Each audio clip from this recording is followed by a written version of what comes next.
Assalamualaikum warahmatullahi wabarakatuh. Bismillahirrahmanirrahim. Alhamdulillahi rabbil alamin. Wabihi nasta'inu ala umurid dunya waddin. Wassalatu wassalamu ala asrafil anbiya'i wal mursalin. Sayyidina wa maulana Muhammadin wa ala alihi wa sahbihi ajma'in, amma ba'du. Bagaimana kabarnya anak-anak? Semoga selalu sehat, tetap semangat dan selalu berada di bawah lindungan Allah Subhanahu wa ta'ala. Amin, Allahumma amin. Pada hari ini kita akan mempelajari Al-Quran Hadis kelas 12 Madrasah Aliyah Negeri Kota Magelang. Oke, kita akan mulai pembelajaran kali ini sampailah pada bab 5, yakni materi tentang dakwah amar ma'ruf nahi mungkar.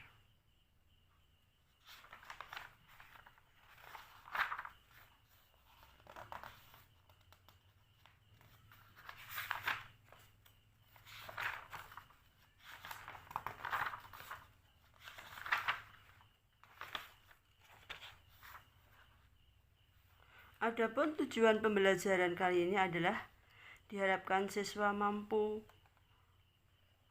menjelaskan kandungan ayat dan hadis tentang amar ma'ruf nahi mungkar.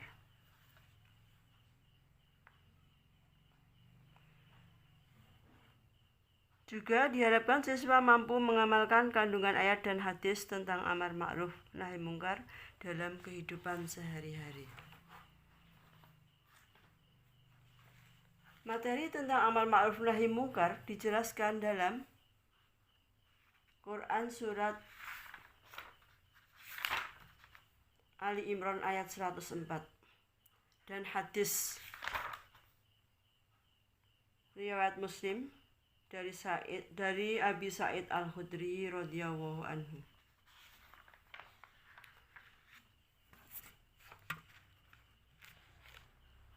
Mari kita baca bersama Quran surat Ali Imran ayat 104.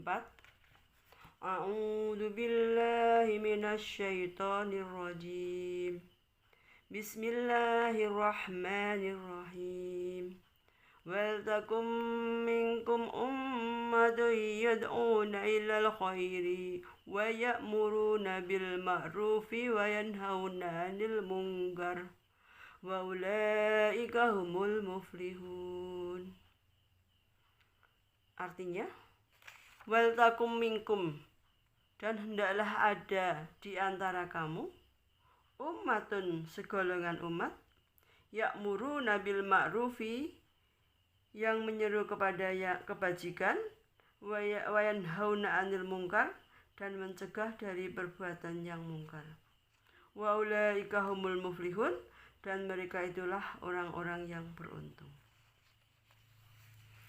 Di dalam ayat ini dijelaskan tentang yang pertama adalah pengertian amar ma'ruf nahi mungkar.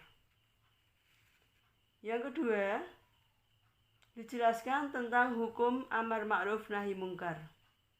Yang ketiga, dijelaskan tentang manfaat bagi orang yang melakukan amar ma'ruf nahi mungkar.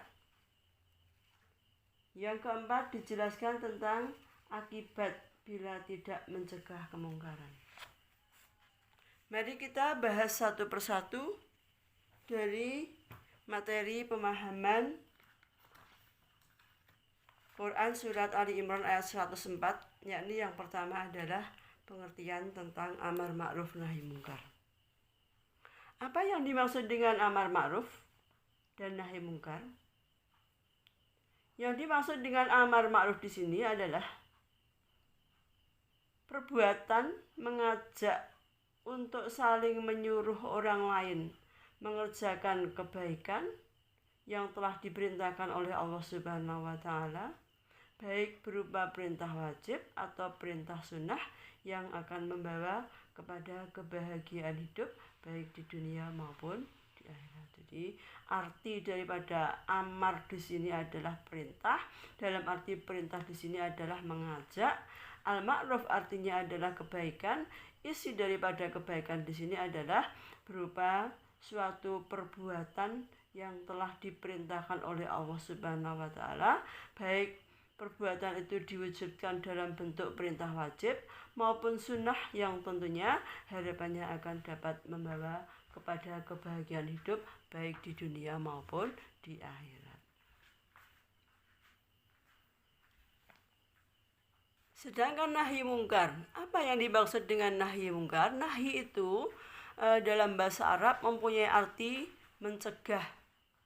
Sedangkan mungkar artinya adalah perbuatan jelek. Secara keseluruhan, pengertian tentang nahi mungkar di sini adalah suatu perbuatan yang mencegah kepada perbuatan yang dilarang oleh Allah Subhanahu wa taala, baik berupa perbuatan yang diharamkan maupun yang dimakruhkan, yang tentunya perbuatan itu akan dapat menjerumuskan manusia ke dalam api neraka. Jadi isinya dari nahi dan mungkar adalah berusaha untuk mencegah kemungkaran. Isi daripada kemungkaran adalah suatu perbuatan yang dilarang oleh Allah Subhanahu wa taala. Wujudnya adalah baik berupa perbuatan yang diharamkan maupun yang dimakruhkan oleh Allah Subhanahu wa taala. Kenapa kalau kita dilarang melakukan perbuatan yang diharamkan maupun yang dimakruhkan oleh Allah Subhanahu wa taala? Karena mengandung madharat. Sekiranya kok perbuatan itu mengandung madharat, maka tentunya harus ditinggalkan. Sekiranya kok kita tidak meninggalkan, maka akan mendapatkan balasan dari Allah Subhanahu wa taala berupa api neraka. Selain itu, di dalam Quran surat Ali Imran ayat 104 juga dijelaskan tentang adanya perintah Allah Subhanahu wa taala tentang perintah dakwah amar ma'ruf nahi mungkar. Ini juga meliputi 3 macam. Apa isi daripada dakwah amar ma'ruf nahi mungkar? Yang pertama, perlunya manusia itu menyeru kepada kebajikan. Wal takum minkum ummatun yad'una ilal khairi. Hendaklah ada di antara kamu umat yang yad'una ilal khairi, yang menyeru kepada kebaikan. Yang kedua, ya'muruna bil ma'rufi. Yang kedua adalah menyuruh kepada yang ma'ruf. Wa yanhauna 'anil munkar. Yang ketiga adalah mencegah dari hal yang mungkar. Berdasarkan Quran surat Ali Imran ayat 104, sebagaimana dakwah amar ma'ruf nahi mungkar ini juga berisi penjelasan tentang 3 macam cara berdakwah. Yang pertama adalah yad'una ilal khairi, yang kedua ya'muruna bil ma'rufi, yang ketiga wayanhauna 'anil munkari. Apa bedanya antara al-khair dengan al-ma'ruf? Sebagaimana yang terdapat dalam lafal yad'una ilal khairi dengan ya'muruna bil ma'ruf. Al-khair artinya kebajikan. Al-ma'ruf juga artinya kebaikan atau kebajikan. Apa yang membedakan antara al-khair dengan al-ma'ruf di dalam Quran surat Ali Imran ayat 104 ini? Yad'una ilal khairi, menyeru kepada kebaikan atau kebajikan. Yang dimaksud dengan al-khair yang berarti kebajikan atau kebaikan di sini adalah berisi tentang petunjuk-petunjuk Allah Subhanahu wa taala yang dikuatkan dengan dalil, baik dalil Al-Quran maupun dalil hadis Nabi Muhammad SAW. Jadi al-khair yang artinya kebaikan mengandung maksud bahwasanya kebaikan di sini adalah berisi tentang petunjuk-petunjuk Allah Subhanahu wa taala yang dikuatkan dengan dalil Al-Quran maupun hadis Nabi Muhammad SAW. Sedangkan yang terdapat dalam lafal ya'muruna bil ma'rufi, al-ma'ruf di sini artinya adalah kebajikan atau kebaikan. Akan tapi al-ma'ruf di sini juga di dalamnya adalah mengandung arti tentang kebaikan yang berupa nilai-nilai luhur serta adat istiadat yang diakui baik oleh masyarakat yang tidak bertentangan dengan nilai-nilai ketuhanan. Itu bedanya antara al-khair dengan al-ma'ruf. Al-khair bermakna kebaikan atau kebajikan. Al-ma'ruf bermakna kebaikan atau kebajikan. Akan tapi yang membedakan antara al-khair dengan al-ma'ruf, kalau al-khair adalah berisi tentang petunjuk-petunjuk Allah Subhanahu wa taala yang dikuatkan dengan bukti dari Al-Quran maupun hadis Nabi Muhammad SAW. Sedangkan yang dimaksud dengan al-ma'ruf di sini adalah berisi tentang nilai-nilai luhur serta adat istiadat yang diakui baik oleh masyarakat yang tidak bertentangan dengan nilai-nilai ketuhanan. Jadi perlunya manusia sesuai dengan ayat ini adalah menyeru kepada yang khair atau kebajikan yang isinya adalah petunjuk-petunjuk Allah yang dikuatkan dengan dalil Al-Quran maupun hadis Nabi. Yang kedua, perlunya manusia juga ya'muruna bil ma'ruf, menyuruh kepada yang ma'ruf, yakni berisi tentang nilai-nilai luhur serta adat istiadat yang diakui baik oleh masyarakat yang tidak bertentangan dengan nilai-nilai ketuhanan. Dan yang ketiga, perlunya manusia dalam kehidupan dunia ini juga berusaha untuk yanhauna 'anil munkar, yang artinya adalah suatu perbuatan yang berusaha untuk mencegah suatu perbuatan yang mengandung nilai-nilai yang buruk yang diingkari oleh akal sehat serta bertentangan dengan nilai-nilai ketuhanan. Nilai-nilai buruk perlunya untuk dicegah dan ditinggalkan. Kenapa kok nilai-nilai yang buruk itu kok perlunya dicegah dan ditinggalkan? Tentunya karena nilai-nilai yang buruk itu mengandung madharat. Sekiranya manusia itu kok melakukan perbuatan yang buruk, tentunya akan berakibat fatal. Apa akibat fatalnya? Tentunya akan dimasukkan di dalam api neraka oleh Allah Subhanahu wa taala. Itulah pemahaman yang berhubungan dengan amar ma'ruf nahi mungkar. Yang kedua, dijelaskan tentang adanya hukum amar ma'ruf. Amar ma'ruf nahi mungkar. Apa hukum amar ma'ruf nahi mungkar? Sesuai dengan konteks lafal yang ada dalam Quran surat Ali Imran ayat 104. Wal takum minkum ummatun, dan hendaklah ada di antara kamu segolongan umat. Karena di sini sesuai dengan konteks arti daripada segolongan umat, berarti menunjukkan bahwasanya hukum beramar ma'ruf nahi mungkar adalah fardu kifayah. Hendaknya ada di antara kamu segolongan umat. Tidak semuanya di antara kamu, akan tapi hendaklah ada di antara kamu segolongan umat.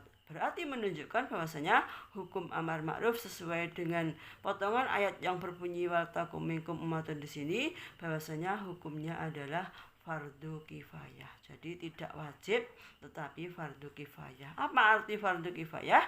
Fardu kifayah adalah apabila di antara umat manusia sudah melakukan amar ma'ruf di antara mereka, tentunya sudah gugur kewajibannya. Golongan umat yang melakukan amar ma'ruf di antara mereka berarti semua umat Islam sudah gugur kewajibannya. Akan tapi apabila di antara umat Islam tidak ada yang melakukan amar ma'ruf, maka semua berdosa di hadapan Allah Subhanahu wa taala. Jadi hukum amar ma'ruf sekali lagi adalah fardu kifayah sesuai dengan konteks potongan ayat yang berbunyi wal takum minkum ummatun. Yang ketiga, dalam Quran Surat Ali Imran ayat 104 ini juga dijelaskan tentang manfaat bagi orang yang melakukan amar ma'ruf nahi mungkar. Apa manfaat bagi orang yang melakukan amar ma'ruf nahi mungkar? Yang pertama, bagi diri pribadi, orang yang dalam kehidupannya kok mau melakukan amar ma'ruf nahi mungkar, tentunya akan mendapatkan keberuntungan yang besar. Wa ulaika humul muflihun, potongan ayatnya. Mereka itulah orang-orang yang beruntung. Jadi orang yang dalam kehidupannya kok mau melakukan amar ma'ruf nahi mungkar, maka akan mendapatkan keberuntungan yang besar. Apa keberuntungan yang besar itu? Yaitu baginya akan mendapatkan kedudukan dan martabat yang tinggi, serta akan mendapat segala apa yang didambakan dalam kehidupan baik di dunia maupun di akhirat. Jadi akan akan mendapatkan kedudukan yang tinggi dan mendapatkan martabat yang tinggi, serta mendapat segala apa yang didambakan dalam kehidupan baik di dunia maupun di akhirat. Dalam arti akan ditinggikan derajatnya oleh Allah Subhanahu wa taala lantaran melakukan amar ma'ruf nahi mungkar. Terus yang kedua, bagi orang lain, manfaat bagi orang lain yakni terciptanya kehidupan masyarakat yang aman dan bahagia. Karena adanya orang yang mau menyeru kepada kebaikan, maka tentunya bagi orang lain tentunya akan mendapatkan petunjuk Allah Subhanahu wa taala. Dan petunjuk Allah Subhanahu wa taala di sini tentunya dikuatkan dengan dalil Al-Qur'an maupun hadis Nabi Muhammad SAW.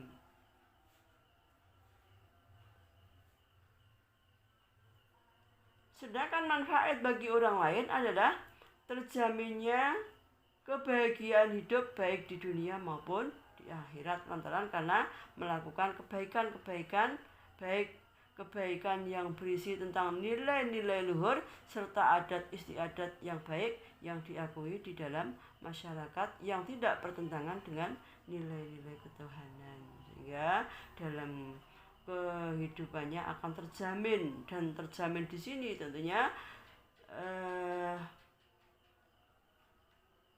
akan mendapatkan kebahagiaan baik kebahagiaan hidup di dunia maupun di akhirat. Yang keempat, dalam Quran Surat Al-Imran ayat 104 juga dijelaskan tentang akibat bagi orang yang tidak mencegah kemungkaran. Adanya perbuatan mungkar kok tidak dicegah, maka akan mendapatkan akibat-akibat khusus dari Allah Subhanahu wa taala. Apa akibat-akibat yang bagi orang yang dalam kehidupannya tidak mau mencegah kepada kemungkaran? Yang pertama tentunya kehidupan masyarakat akan menjadi kacau karena tidak ada orang yang berusaha untuk mencegah kemungkaran. Adanya kemungkaran didiamkan saja, maka kehidupan masyarakat akan menjadi kacau. Terus yang kedua, akan merajalelanya kemungkaran yang dapat menimbulkan malapetaka. Karena tidak ada orang yang mau mencegahnya adanya perbuatan yang mungkar, maka perbuatan yang mungkar itu akan semakin merajalela. Dan tentunya karena semakin merajalela, maka kemungkinan akan dapat menimbulkan malapetaka yang semakin parah. Itulah akibat daripada adanya kemungkaran tapi tidak dicegah adanya kemungkaran tersebut. Dan yang ketiga, Allah Subhanahu wa taala akan meratakan siksa kepada semuanya, baik pelaku kemungkaran maupun yang tidak melakukan kemungkaran. Akan diratakan siksa oleh Allah kepada semuanya. Dengan bukti dalilnya adalah A'udzubillahi minasyaitonirrajim. Bismillahirrahmanirrahim. Innan nasa idza ra'aw munkaran falam yughayyiruhu yushiku ya ummahum wa hu biqabih. Innan nasa, sesungguhnya manusia, idza ra'au mungkaron, apabila melihat kemungkaran, falam yu, di antara mereka, falam yughayyiruhu yusiku ya ummahumu wa bi'iqabihi, lalu tidak mencegahnya, hampir-hampir Allah Subhanahu wa ta'ala akan meratakan kepada mereka suatu siksa. Jadi di antara manusia dalam kehidupan di dunia adanya kemungkaran kok tidak ada yang mau mencegahnya, maka Allah Subhanahu wa ta'ala berjanji di dalam firman-Nya akan meratakan siksa kepada semuanya, baik bagi pelaku kemungkaran maupun bagi orang yang tidak melakukan kemungkaran. Dengan bukti dalilnya tadi, yakni innan nasa idza ra'au mungkaron falam yughayyiruhu yusiku ya ummahumu wa bi'iqabihi. Sungguhnya manusia apabila melihat kemungkaran di antara mereka lalu tidak mencegahnya, hampir-hampir Allah Subhanahu wa ta'ala akan meratakan kepada mereka suatu siksa. Karena itu, mari kita bersama-sama lihat di sekitar kita, di masyarakat kita, apabila ada kemungkaran, hendaklah kita berusaha untuk mencegahnya sesuai dengan kemampuan kita.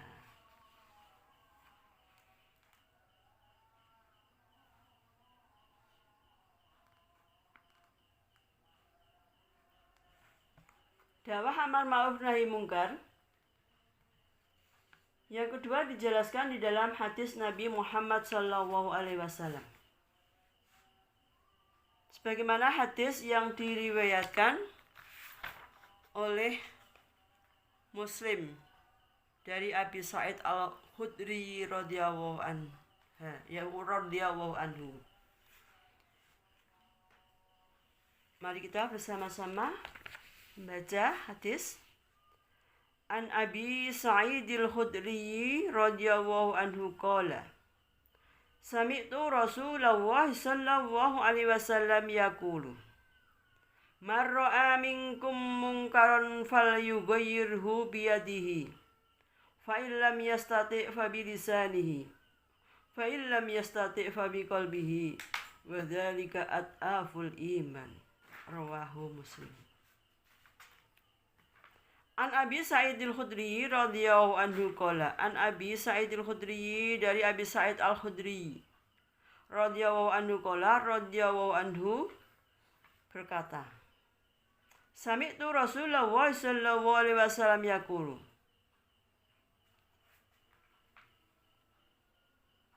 Saya mendengar Rasulullah sallallahu alaihi wasallam bersabda, man ra'a minkum munkaron, man ro'a, barang siapa melihat, minkum di antara kamu, mungkaran, suatu perbuatan mungkar, fal yughayyirhu, maka cegahlah, biyadihi, dengan menggunakan tangannya. Yadun bimakna tangannya. Jadi barang siapa dalam kehidupan dunia ini melihat kemungkaran, maka usahanya adalah cegah dengan menggunakan yadun, atau istilahnya adalah biyadihi, dengan menggunakan tangannya.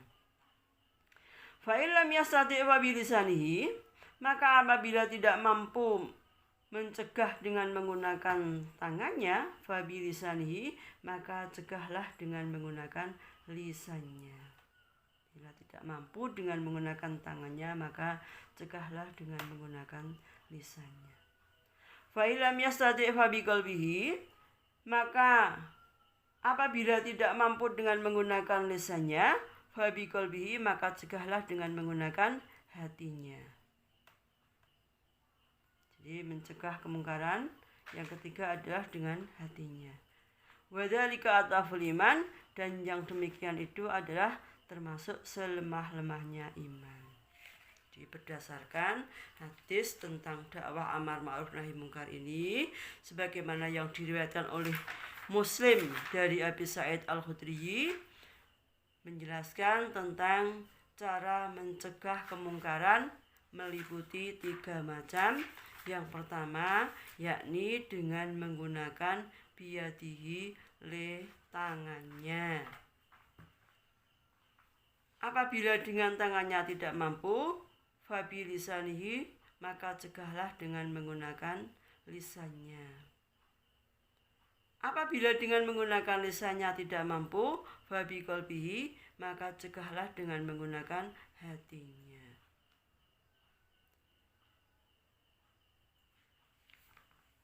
Saya berikan contoh satu persatu dari 3 cara mencegah kemungkaran. Yang pertama adalah kita diperintahkan untuk mencegah kemungkaran dengan menggunakan tangannya. Tangannya di sini adalah bisa dilakukan dengan cara mencegah dengan menggunakan kekuasaannya. Sebagai contoh, cara mencegah dengan menggunakan tangan atau kekuasaannya di sini adalah apabila kita dijadikan sebagai seorang pemimpin, apabila melihat kemungkaran, maka kita bisa melakukannya dengan cara misalkan sebagai contoh dalam suatu kantor. Ada di antara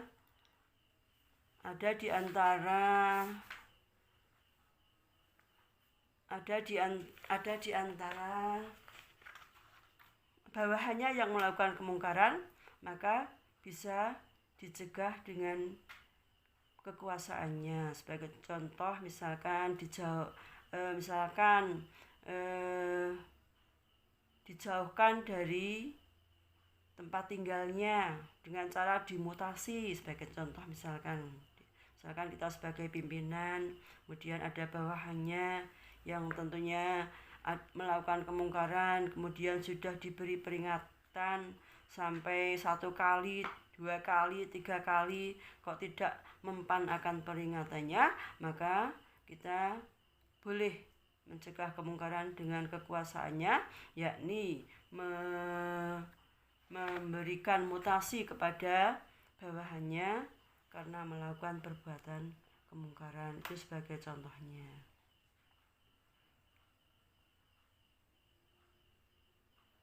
Terus contoh yang mencegah kemungkaran dengan fabilisanihi, yakni dengan menggunakan lisannya, dengan menggunakan nasihat-nasihatnya terhadap pelaku kemungkaran.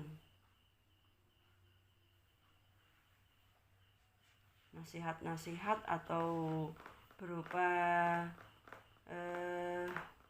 himbauan-himbauan agar supaya tidak melakukan perbuatan kemungkaran yang bertentangan dengan syariat ajaran agama Islam. Dan yang 3, apabila dengan menggunakan lisannya juga tidak mampu, maka cara yang ketiga adalah menggunakan fabiqalbihi, yakni dengan menggunakan hatinya, yakni mencegah kemungkaran dengan hatinya, yakni dengan cara mendoakan terhadap pelaku kemungkaran agar supaya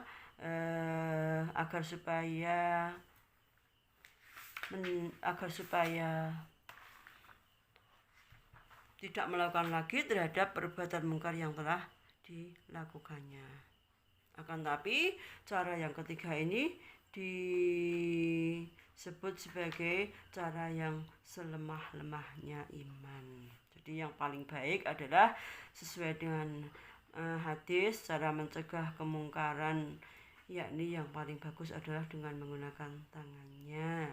Akan tapi apabila tidak mampu, maka cara yang kedua bisa dengan menggunakan lisannya. Dan apabila dengan menggunakan lisannya kok juga tidak mampu, maka cegahlah dengan cara menggunakan hatinya. Akan tapi perbuatan mencegah kemungkaran dengan hati di sini adalah termasuk selemah-lemahnya iman. Sesuai dengan apa yang kita mampu, misalkan dalam lingkungan sekitar kita atau di masyarakat kita, kok kita melihat adanya kemungkaran, maka kita usahanya adalah mencegah sesuai dengan kemampuan kita. Kita bisa pilih sesuai dengan konteks sebagaimana yang ada di dalam hadis tentang dakwah amar ma'ruf nahi mungkar ini.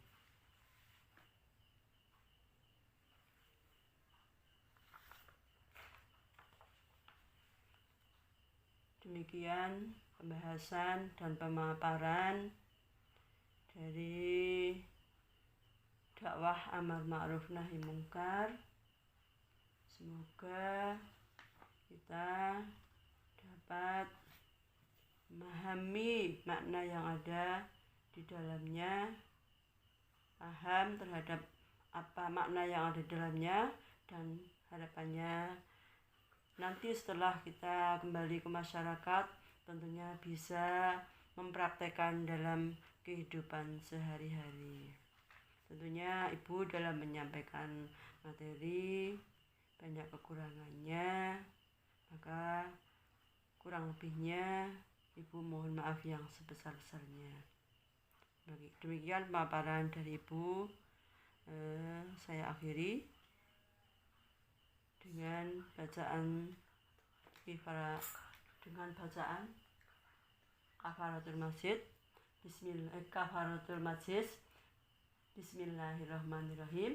Subhanakallahumma wa bihamdika asyhadu an la ilaha illa anta astaghfiruka wa atubu ilaih. Amin. Wassalamualaikum warahmatullahi wabarakatuh.